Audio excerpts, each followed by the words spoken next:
ಅವರೆಲ್ಲರಿಗೂ ಕೂಡ ಜೊತೆಗೆ ಈ ಕಾರ್ಯಕ್ರಮದ ರೂವಾರಿ ನಮ್ಮ ಅನುರಾಗ ಸಂಗಮದ ಟೈಗರ್ ಆಗಿರ್ತಕ್ಕಂಥ ಬಸವರಾಜ್ ಸಜ್ಜನ್ ಸರ್ ಅವರೇ, ಇಂದಿನ ಸೀಸನ್ನ ಗಾಯಕರಾಗಿ ತಮ್ಮ ಮನದ ಇಂಗಿತವನ್ನ, ಸಂಗೀತದ ಹಸಿವನ್ನ ಅತ್ಯಂತ ಸುಮಧುರವಾಗಿ ಹಾಡೋದ್ರ ಮೂಲಕ ತೀರಿಸಿಕೊಂಡಿರ್ತಕ್ಕಂಥ ನನ್ನೆಲ್ಲ ಸಂಗೀತ ಕರೋಕೆ ಸಂಗೀತಗಾರರೇ ಮತ್ತು ಇಲ್ಲಿ ಸೇರಿರ್ತಕ್ಕಂಥ ಎಲ್ಲ ಸಹೋದರ ಸಹೋದರಿಯರೇ ಮಾತೆಯರು. ಬಹುಶಃ ಹಾಗಾಗಿ ನಾನು ಈ ನಮ್ಮ ಅನುರಾಗ ಸಂಗಮದ ಬಗ್ಗೆ ಹೇಳಿದ್ದೇನೆ.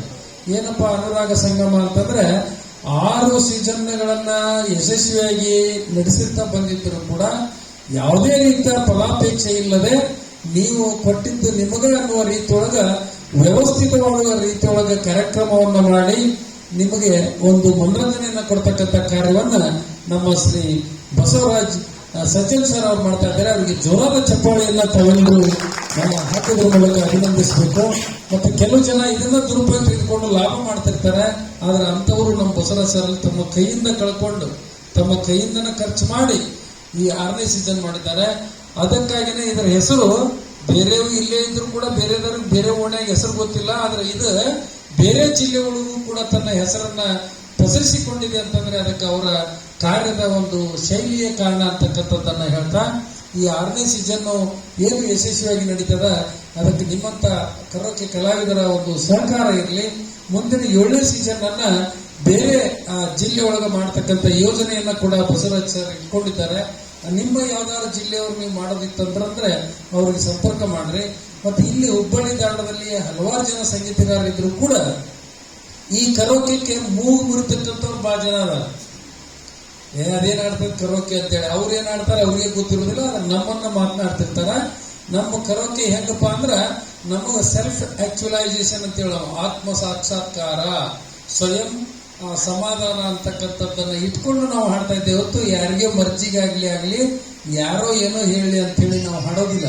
ಇಂಥ ಕರೋಕೆ ಹಾಡಕ್ಕೂ ಕೂಡ ತಾಕತ್ ಬೇಕು. ಯಾಕಂದ್ರ ಉಳಿದ ಹಾಡನ್ನ ಹಾಡ್ತಾರೆ. ಇಲ್ಲಿ ಕರೋಕೆ ಹಾಡ್ಬೇಕಂದ್ರೆ ಟ್ರ್ಯಾಕ್ ಗುಂಟ ಹೋಗಕ್ ಆಗೋದಿಲ್ಲ. ನಿಮ್ಗೆ ಗೊತ್ತಿರ್ಲಿ ಅದಕ್ಕೆ ಮೂಗು ಮುರಿತಾರವ್ರು. ನಿಮ್ಮಟ್ಟವ್ರಿಗೆ ಕೌಶಲ್ಯ ಇರೋದಿಲ್ಲ, ಅಂತವ್ರು ಇರ್ತಾರ. ಹಾಗಾಗಿ ಈ ಹಾಡುಗಳನ್ನ ಹಾಡ್ಲಿಕ್ಕೆ ಸತತವಾಗಿರ್ತಕ್ಕಂಥ ಪ್ರಯತ್ನ ನೀವೇನ್ ಮಾಡ್ತೀರಿ, ಸತತವಾಗಿ ನಿಮ್ಮ ಗಮನವನ್ನ ಏನ್ ಕೇಂದ್ರೀಕರಿಸ್ತೀರಿ, ನಮ್ಮ ಒಂದು ಮನೋ ವಿಕಾಸ ಅಂದ್ರೆ ನಮ್ಮ ಸೈಕಾಲಜಿ ಮೇಲೆ ಇಫೆಕ್ಟ್ ಆಗ್ತದೆ.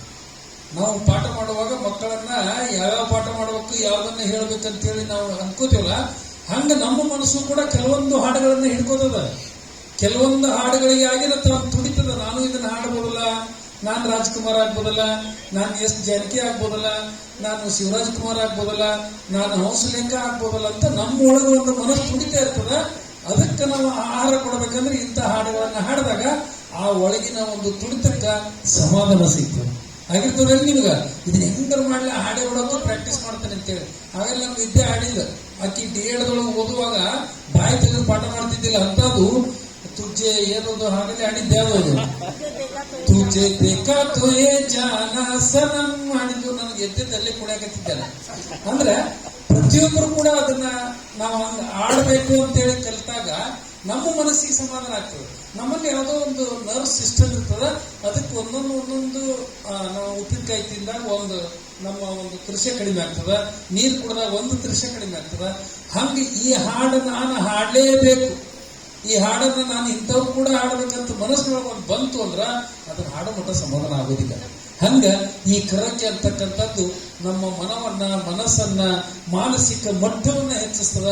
ಹಾಗಾಗಿನೇ ಅದಕ್ಕೆ ಉದಾಹರಣೆ ಇವತ್ತು ಬೇರೆ ಬೇರೆ ಜಿಲ್ಲೆಯಿಂದ ಬಂದು ನೋಂದಣಿಯನ್ನ ಮಾಡಿಸಿ ಮುಂಜಾನಿಂದ ಕಾಯ್ದು ಹಾಡಾಕತ್ತಾರ ಅಂತಂದ್ರ ಅದರ ಅರ್ಥ, ಅದರ ಒಂದು ಮರ್ಮ, ಅದರ ಶಕ್ತಿ ಅವ್ರಿಗೆ ಎಷ್ಟೇ ಗೊತ್ತದ, ಬೇರೆದವ್ರಿಗೆ ಗೊತ್ತಾಗೋದಿಲ್ಲ ಅಂತಕ್ಕಂಥ ಮಾತನ್ನ ಹೇಳಿ ಈ ಕರೋಕೆ ಹಾಡಕತ್ತ ಮೇಲೆ ಬಹಳ ಮನೆಯಾಗ ನ್ಯಾಯ ಕಡಿಮೆಗೆ ಅವರು ಅತ್ತಿ ಸೊಸಿ ನ್ಯಾಯ ಇಲ್ಲ, ಗಂಡ ಹೆಂಡತಿ ನ್ಯಾಯ ಇಲ್ಲ. ಯಾಕಂತಂದ್ರ ಒಂದ್ ಯಾವ್ದಾರ ಟ್ರ್ಯಾಕ್ ಹಾಕೊಂಡು ಹಾಡಕ್ ಹತ್ಬೋದು. ಆಕಿ ಅತ್ತಿ ಏನ್ರ ಅಂತಿರ್ತಾರೆ, ಸೊಸಿ ಏನ್ರ ಅಂತಿರ್ತಾರೆ. ಮತ್ತೆ ರಿಟೈರ್ಡ್ ಆದವರು ಬಹಳಷ್ಟು ಜನ ಕರೋಕೆದಾಗ ಬರಾಕತ್ತೀವಿ ನಾವು. ಯಾಕಂತಂದ್ರ ಒಣ ಕಂಜರಿ ಇಲ್ಲಿದೆ. ಬೇರೆದವ್ರು ಮಾತಾಡಿ ನಾವ್ಯಾಕೆ ನಮ್ಮ ಬಾಯಿ ಕೆಡಿಸ್ಕೋಬೇಕ, ಬೇರೆದವ್ರ ನಮಗರೇ ಇರ್ಬೇಕ. ನಾನು ನಿಂತಲ್ಲೇ ರಾಜ್ಕುಮಾರ್ ಆಗ್ಬೋದು, ನಿಂತಲ್ಲೇ ಹಂಸಲೇಖ ಆಗ್ಬೋದು, ನಿಂತಲ್ಲೇ ಹಾಡುಗಳನ್ನ ಹಾಡ್ಬೋದು. ಮತ್ತು ನಾವು ವೃತ್ತಿಯೊಳಗಿರುವ ಬಹುಶಃ ಈಗ PSI ಸಾಹೇಬರು ನಾವೆಲ್ಲ ಅದೇವಲ್ಲ, ನಮಗೂ ವಾರಕ್ಕೊಂದು ಮನಸ್ಸಿಗೆ ನೆಮ್ಮದಿ ಬೇಕಾಗ್ತದೆ. ಬರೇ ಆದ ಗದ್ದಲ ಆದ ಗೊತ್ತಲು ಅವ್ರು ನೋಡ್ರಿ ಕೇಸು ರಿಪೋರ್ಟ್ ಓದಿಲಿನ ಮಗನ ಕೊಡಲಿನ ಮಗನ ಅಂತ ಅವ್ರಿಗೆ ರಗಡಾಗಿರ್ತದೆ ವಾರಕ್ಕೊಮ್ಮೆ. ನಮಗ ಅದನ್ನ ಬರೀ ಇದನ್ನ ಓದೋ ಹಂಗೆ ಓದೋ ಅಂತ. ಮತ್ತೆ ನಮ್ಮ ಪ್ರೈಮರಿ ಸ್ಕೂಲ್ ಇನ್ನೊಂದು ವಾರ ಚಿಕ್ಕಿ ಲೆಕ್ಕ ಇಡ್ಬೇಕು, ತತ್ತಿ ಲೆಕ್ಕ ಇಡ್ಬೇಕು. ಯಪ್ಪೋ ಅದೆಂತ ನೌಕರಿ ಅಂದ್ರೆ ನಾವು ಯಾಕಾರ ಈ ಜನರ ನೌಕರಿ ಮಾಡಾಕತ್ತೇವೆ ಅನ್ಸಿತ್ ನಮಗೆ. ಜನರ ಸೇವಾ ಮಾಡೋದಂತಂದ್ರೆ ನೌಕರಿ ಅಂತ ತಿಳ್ಕೊಂಡಿರ್ತಾರೆ ನಾವು. ಅವಾಗ ಇವರೆಲ್ಲ ಹಿರಿಯರು ರಿಟೈರ್ಡ್ ಆಗ್ಯಾರಲ್ಲ, ಜನರ ಸೇವಾ ಮಾಡಾಕಿರೋದ ನೌಕರಿ ಅಂತ ತಿಳ್ಕೊಂಡಿರ್ತಾರೆ. ಆದ್ರೆ ಇವತ್ತು ಹಂಗಲ್ಲ, ನಾವು ಹೋಗಿ ಅಲ್ಲಿ ಸಹಾಯಕನ ನಾವು ನೌಕರಿ ಮಾಡ್ಬೇಕಾಗಿತ್ತು. ಅಂತ ರೀತಿಯೊಳಗೆ ಅಂತ ಟೆನ್ಷನ್ ಅನ್ನ ಕೊಡ್ತಕ್ಕಂಥದ್ದಾಗಿದೆ. ಹಾಗಾಗಿ ಅದೆಲ್ಲ ಕಡಿಮೆ ಆಗಿ ಮಸ್ತ್ ಆರಾಮಿರ್ಬೇಕಂದ್ರೆ ಪ್ರತಿ ರವಿವಾರ ಎಲ್ಲರ ಇಂಥ ಕಾರ್ಯಕ್ರಮ ನಡೀಲಿ, ಅದರೊಳಗೆ 1 ತಾಸು 2 ತಾಸು ಕುಂತಿದ್ದ ಕರೆ ಆದ್ರೆ ಮುಂದೆ ಮತ್ತೆ ನಾವು 5 ದಿವಸ ರಿಚಾರ್ಜ್